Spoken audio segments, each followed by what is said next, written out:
आप सभी। आशा करती हूँ आप सभी लोग अपने घर में स्वस्थ और सुरक्षित होंगे। बच्चों, आज हम कक्षा द्वितीय का पहला पाठ पढ़ेंगे जो कि है वर्ण और वर्णमाला। पिछली कक्षा में आपने पढ़ा होगा कि वर्ण किसे कहते हैं, वर्ण कितने प्रकार के होते हैं और वर्णमाला किसे कहते हैं। यहाँ हम उसके विस्तृत रूप को जानेंगे, उसको और अच्छे ढंग से पढ़ेंगे। आइए बच्चों, हम सबसे पहले पाठ शुरू करते हैं, वर्ण और वर्णमाला। सबसे पहले हम पढ़ेंगे वर्ण की परिभाषा कि वर्ण कहते किसे हैं। वर्ण मुख से निकलने वाली ध्वनियों के लिखे जाने वाले रूप को वर्ण या अक्षर कहते हैं। वर्ण भाषा की सबसे छोटी इकाई होती है। अब देखिए बच्चों, मुख से निकलने वाली ध्वनियों के लिखे जाने वाले रूप को वर्ण या अक्षर कहते हैं। यानी कि मुंह से निकलने वाली ध्वनियां, मुंह से निकलने वाली आवाज, जैसे कि हमारे चारों तरफ आप देखते हैं कुछ ना कुछ आवाज आती है। अभी मैं बोल रही हूँ, मेरे मुंह से कुछ ध्वनियां निकल रही हैं, फिर आप उसको सुन रहे हो, फिर आप उसको समझ रहे हो कि हमारी मैम क्या पढ़ा रही है और क्या बोल रही है।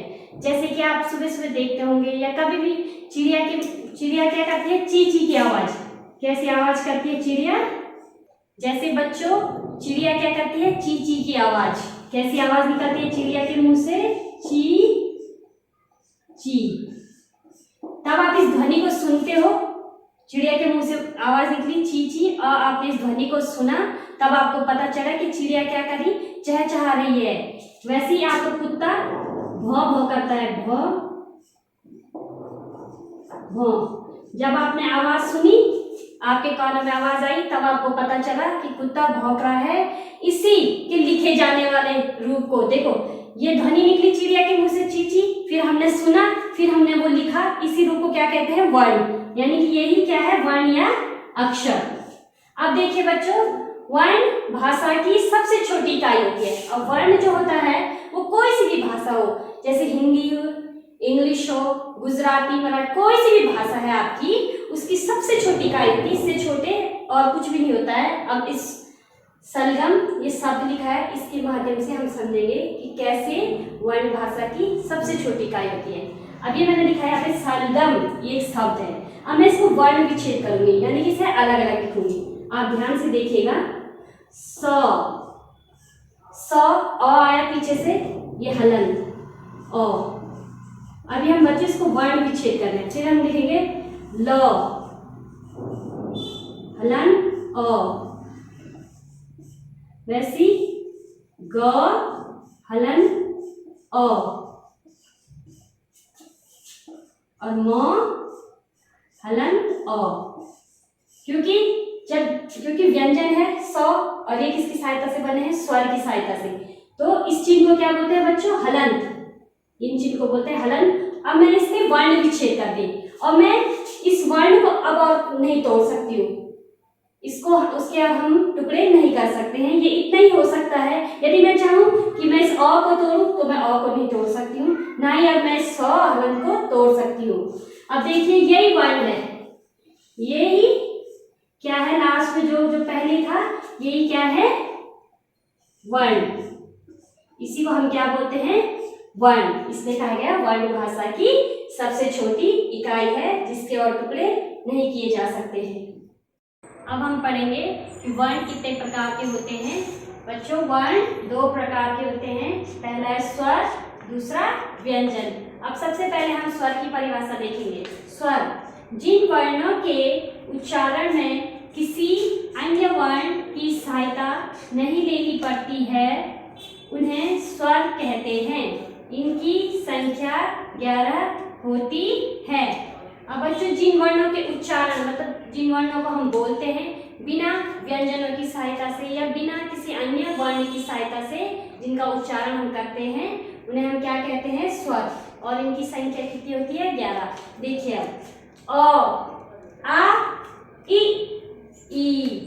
उ, री, ए, आई, ओ, औ, अं, अह।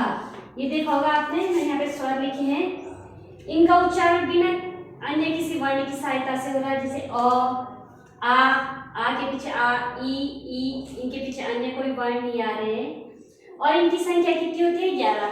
अब हम गिनते हैं 1 2 3 4 5 6 7 8 9 10 11।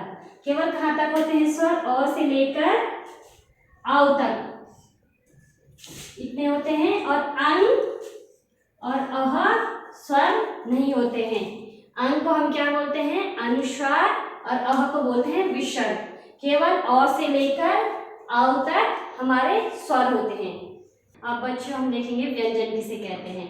व्यंजन जिन वर्णों के उच्चारण में अन्य वर्णों की सहायता लेनी पड़ती है उन्हें व्यंजन कहते हैं। इनकी संख्या 33 होती है। अब बच्चों जिन वर्णों के उच्चारण यानी कि जिनको बोलने के लिए हमें अन्य वर्ण की मदद लेनी पड़ती है या सहायता लेनी पड़ती है उन्हें हम व्यंजन कहते हैं। अब जैसे मैंने यहाँ पे लिखा है क से लेकर अक्षर य श्र तक, ये बिना स्वर की वर्णों की सहायता से नहीं बोले जाएंगे। अब बोलिए क बोला तो इसके पीछे क्या आया? अ। क।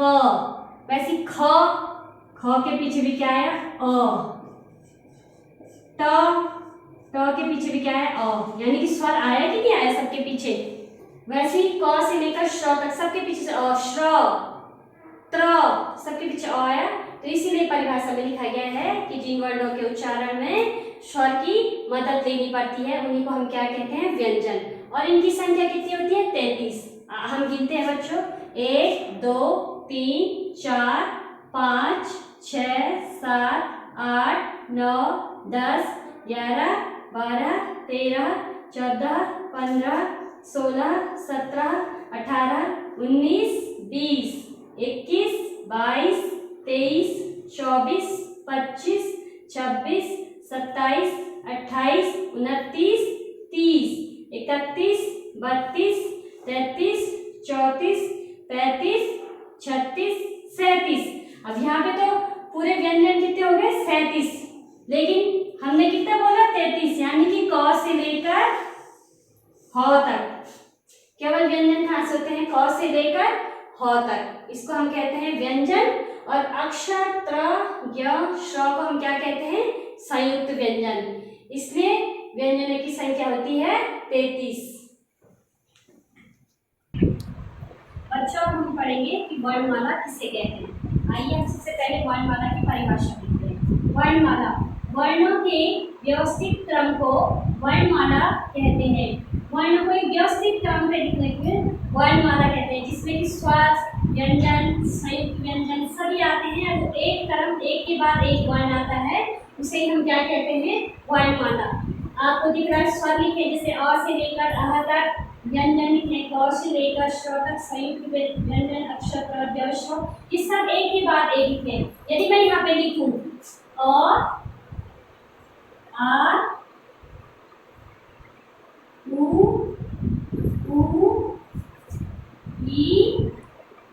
ई, यदि मैं इसको लिखूं तो एक गलत क्रम है, आगे पीछे हो रहा है, इसमें पूरा क्रम नहीं आ रहा है, इसलिए एक गलत क्रम है। ये सही क्रम से लिखा गया है। इसी को क्या कहते हैं? वर्णों के व्यवस्थित क्रम को क्या कहते हैं? वर्णमाला। अब बच्चों आपको यहाँ पे दिख रही होगी 3 प्रकार की श्र। आपको पता है इनका उच्चारण अलग अलग तरीके से होता है। इन तीनों श्र का नाम अलग अलग होता है। आइए हम जानते हैं। सबसे पहले आते हैं तालव्य श्र, फिर आते हैं मूर्धन्य स्व, फिर आते हैं दंत्य स्व। अब आप बोलोगे कि तालव्य स्व क्या हुआ, मूर्धन्य स्व क्या हुआ, तो मैं आपको परिभाषा बता दूं कि तालव्य स्व, तालु किससे कहते हैं? आपका मुंह का अंदर का भाग होता है जो, और ये मुंह के ऊपर आपका खाली स्थान होगा जहाँ की आपकी जीभ जाती है, तालु ऊपर का स्थान। और जब आप इसका उच्चारण करते हैं शलगम, बोलिए सलगम, तो ऊपर आपकी तालु में आपकी जीभ टकराती है। इसी कारण से इसको क्या बोलते हैं? तालव्य स्व, क्योंकि इसका उच्चारण स्थान कहाँ से होता है? तालु से। अब है मूर्धन्य स्व।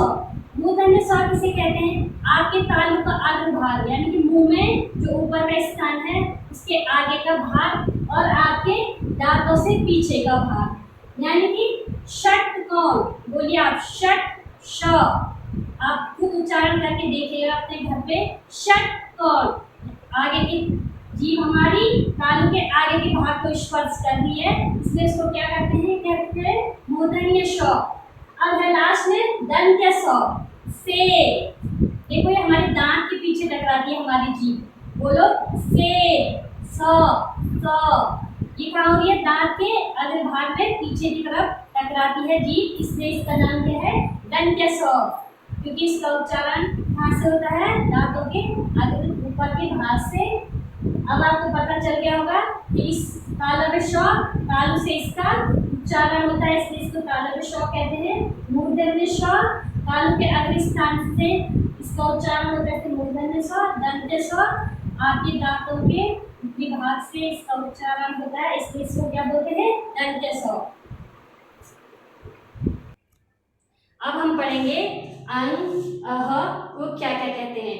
बच्चों अं को कहते हैं अनुस्वार, और इसको जिस अं को जिस चिन्ह से प्रदर्शित करते हैं वो ये है। देखो अं की मात्रा को अनुस्वार कहते हैं। इसका उच्चारण न के समान होता है। बच्चों देखिए जैसे मैंने यहाँ पे लिखा है जंगल, दंगल, रंग। अब इसका आप उच्चारण कीजिएगा।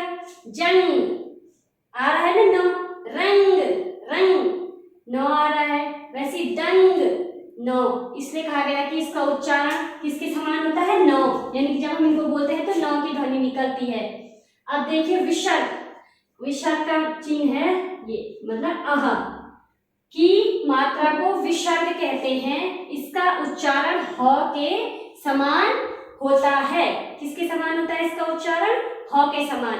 अब आप देखिए उदाहरण, अतः, प्रातः, पुनः। बोलिए पुनः, ह प्रातः, ह आया ना सबके पीछे, इसलिए इसको क्या बोलते हैं? विसर्ग। और इसका उच्चारण चिन्ह इसीलिए बताया गया कि ह के समान होता है, क्योंकि जब हम इन शब्दों का उच्चारण करते हैं तो अंत में कौन सी ध्वनि प्रतीत होती है? हमें ह। अभी मैंने आपको पढ़ के सुनाया, जैसे प्रातः ह। अब बच्चों हम पढ़ेंगे संयुक्त व्यंजन। अभी इससे पहले हमने व्यंजन पढ़ा था, उसमें मैंने आपको सबसे नीचे बताया था कि संयुक्त व्यंजन होते हैं। अब देखिए बच्चों किसे हम संयुक्त व्यंजन कहते हैं? दो वर्णों के मेल से बने वर्णों को संयुक्त व्यंजन कहते हैं। जो दो वर्णों के मेल से बने होते हैं। अब जैसे क बोला हमने तो क प्लस अ, इसमें ये क क्या हो गया? व्यंजन, और अ क्या हो गया? स्वर। तो ये संयुक्त व्यंजन नहीं है, क्योंकि संयुक्त व्यंजन की परिभाषा में क्या बोल रहा है? दो वर्णों के मेल से बने वर्णों को संयुक्त व्यंजन कहते हैं, यानी कि जिसमें दो व्यंजन होंगे। अब वो है अक्षर, त्र, ज्ञ, श। अब देखिए वो दो व्यंजन क्या है, किस किस से? अक्षर किससे बना? क, हलन, श, अक, श। तब बना त्र, त, हलन, त्र, त्र। ज्ञ, ज, हलन, ज्ञ। श बना श, हलन, र, श्र। देखिए ये क्या है? दो वर्ण या व्यंजन। वर्ण कहिए आप इनको या व्यंजन, इनके मेल से क्या बना? दो वर्णों के मेल से नया वर्ण बना यहाँ पे। अब बच्चों जैसे आपने देखा श, स, हलंत, र, श्र, यानी कि दो वर्णों के मेल से क्या बना? एक वर्ण बना, या दो वर्णों के मेल से एक वर्ण बना। बच्चों आपने देख लिया होगा किस प्रकार से अक्षर, त्र, ज्ञ, श्र दो वर्णों के मेल से बन रहे हैं। और इस चिन्ह को क्या बोलते हैं बच्चों? हम हलंत। क्या बोलते हैं? हलंत। आप कभी भी कुछ और मत बोलिएगा, ये चिन्ह का नाम है हलंत। आशा करती हूँ बच्चों आपको ये पाठ अच्छे ढंग से समझ में आ गया होगा, वर्ण और वर्णमाला कि किस किस प्रकार से हमने वर्णमाला के प्रकार पढ़े, किस किस प्रकार से संयुक्त व्यंजन पढ़ा। और आशा करती हूँ आप सभी लोग को समझ में आ गया होगा। धन्यवाद।